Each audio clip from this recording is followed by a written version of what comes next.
여론조사 공표기간 전에 집계된 마지막 여론조사에서 울산 시민들의 정당 지지도는 연령별, 지역별로 뚜렷한 차이를 보였습니다. 전현직 구청장과 무소속 후보 간 3파전이 치러지는 중구는 유권자가 크게 늘어난 복산동 표심이 변수로 작용할 전망입니다.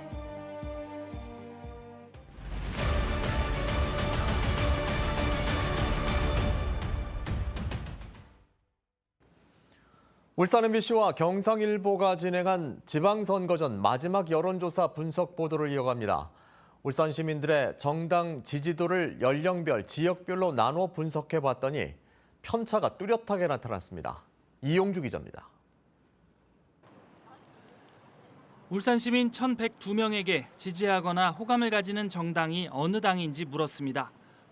조사 결과 더불어민주당 37.7%, 국민의힘 33.2%로 오차 범위 내 차이를 보였고 조국혁신당 1.9%, 진보당 12.7%, 개혁신당 2.8%를 기록했습니다.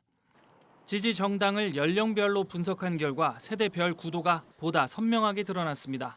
더불어민주당은 40에서 60대 사이에서, 국민의힘은 18세에서 20대와 70대 이상에서 우세한 흐름을 보였습니다.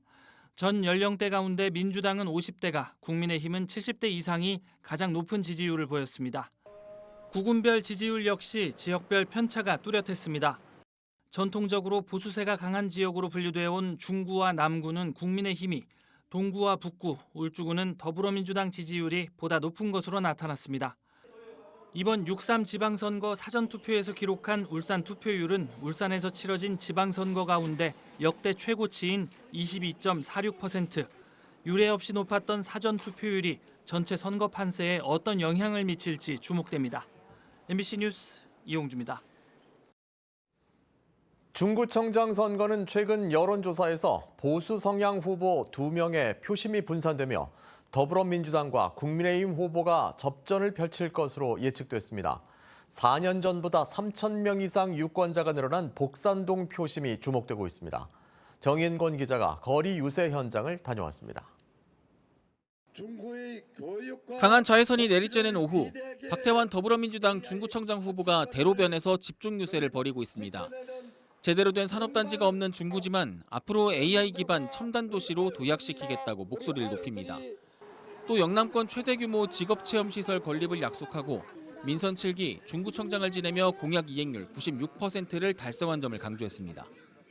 예, 우리 중구 AI 학습관을 건립해서 전 국민이 AI 교육을 통해서 자격증과 그리고 직업으로도 연결시켜내는 교육관을 설립하겠습니다.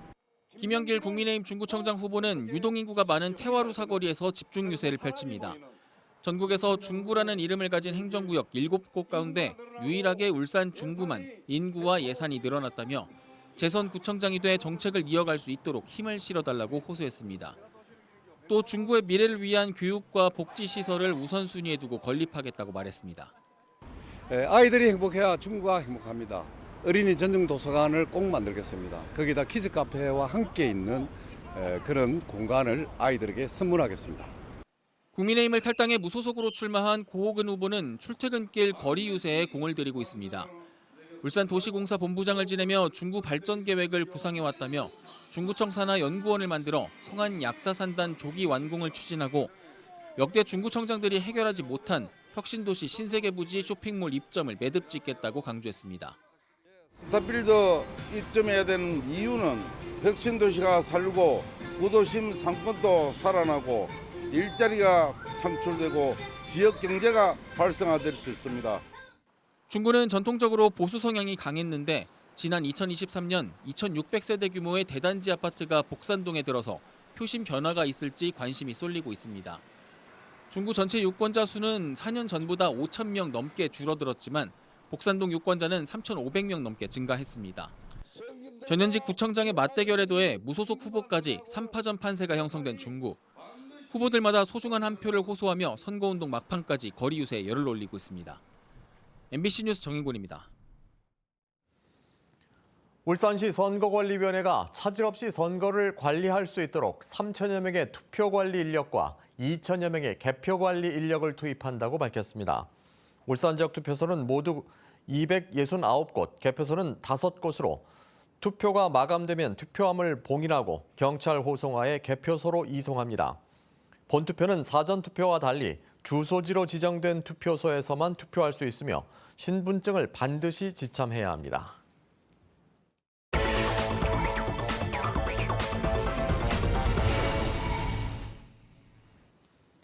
술에 취해 상습적으로 동네에서 행패를 부린 70대에게 징역형이 선고됐습니다.